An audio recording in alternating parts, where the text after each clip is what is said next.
여러분, 겨자씨만한 믿음이라는 말 정말 많이 들어보셨죠?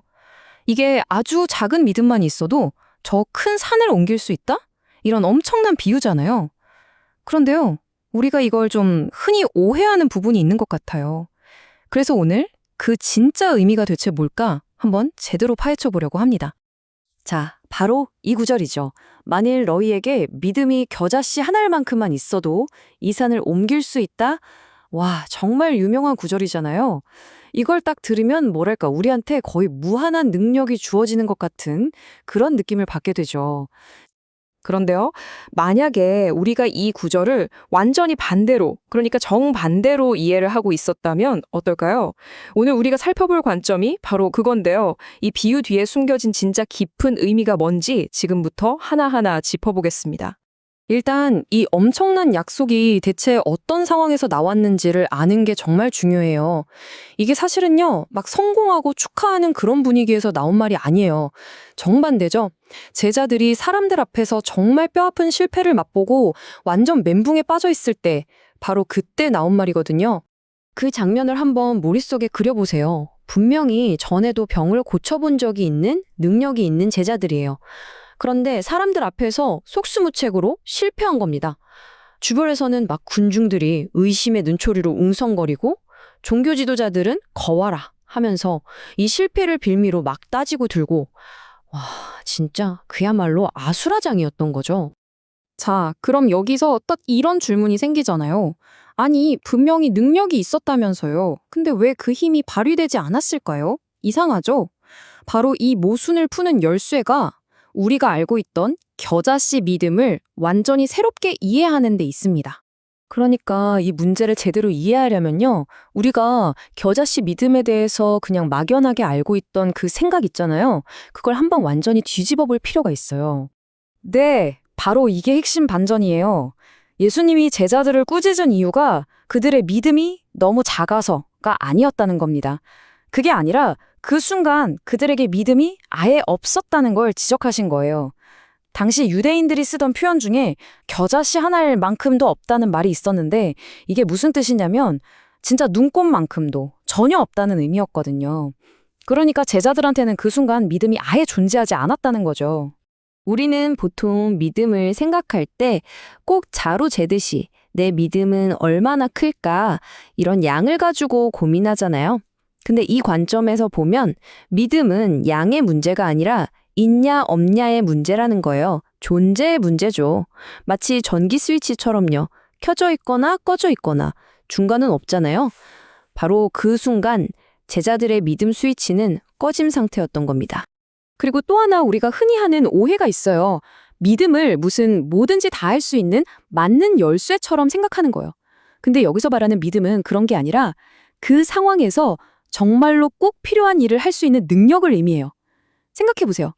산을 옮기는 게 지금 필요한가요? 아니죠. 하지만 아픈 아이를 고치는 그건 분명히 필요한 일이었잖아요. 근데 제자들은 어땠어요? 쓸데없는 논쟁에 휘말리면서 정작 그 필요한 일을 해야 한다는 그 믿음을 완전히 잃어버렸던 거죠. 자, 그럼 대체 믿음이라는 게 정확히 뭘까요? 여기서 설명하는 건 믿음은 우리가 막 필요할 때 꺼내 쓰는 어떤 도구가 아니라는 거예요.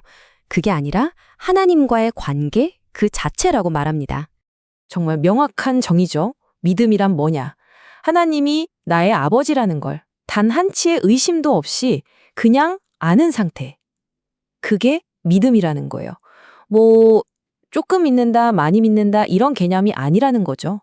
이 개념을 정말 기가 막히게 설명하는 비유가 있어요. 여러분, 우리 아버지가 한 90%는 우리 아빠고 한 10%는 그냥 아저씨인가? 이렇게 고민하나요? 안 하잖아요. 그쵸? 그분은 그냥 우리 아버지거나 아니거나 둘 중 하나인 거예요. 하나님과의 관계, 즉 믿음도 바로 이렇게 명확한 상태여야 한다는 겁니다.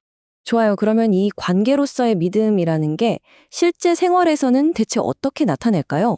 이게 정말 흥미로운데 바로 이 이야기가 나온 같은 장 뒷부분에 진짜 믿음이 행동으로 어떻게 드러나는지를 보여주는 아주 대조적인 사례가 하나 나옵니다. 상황은 이렇습니다. 사람들이 와서 예수님한테 성전세를 내느냐고 묻는 거예요.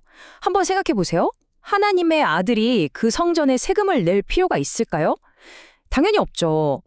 예수님 입장에서는 나는 낼 필요 없다고 자기 권리를 딱 주장하면서 세금을 안 낼 충분한 이유가 있었어요. 그런데 여기서 예수님이 기적을 행하신 동기가 정말 중요해요. 기적의 목적이 봐라, 내가 바로 하나님의 아들이다. 이걸 증명하려는 게 아니었어요. 그게 아니라 혹시나 우리가 세금을 안 내서 저 사람들이 실족할까봐, 즉 믿음에서 멀어질까봐 배려한 거였죠.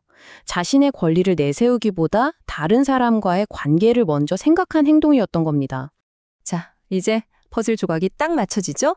산을 옮기는 건 필요한 일이 아니었어요. 하지만 다른 사람이 믿음의 길에서 넘어지지 않도록 배려하는 것. 그건 그 순간 정말로 필요한 일이었던 거죠. 아, 그러니까 진정한 믿음은 무슨 거창한 기적으로 증명되는 게 아니라 바로 이렇게 다른 사람을 생각하는 사려 깊은 행동으로 나타나는 거구나 하는 걸 알 수 있습니다. 정말 강력한 결론 아닌가요? 결국 우리의 믿음이라는 게 그냥 교회 안에서만 고백하는 걸로 끝나는 게 아니라는 거죠. 우리가 세상에 나가서 다른 사람들을 어떻게 대하는지, 우리의 그 태도와 행동을 통해서 진짜인지 아닌지가 드러난다는 겁니다. 결국 이 모든 이야기는 우리 각자의 삶을 돌아보게 만드는 것 같아요.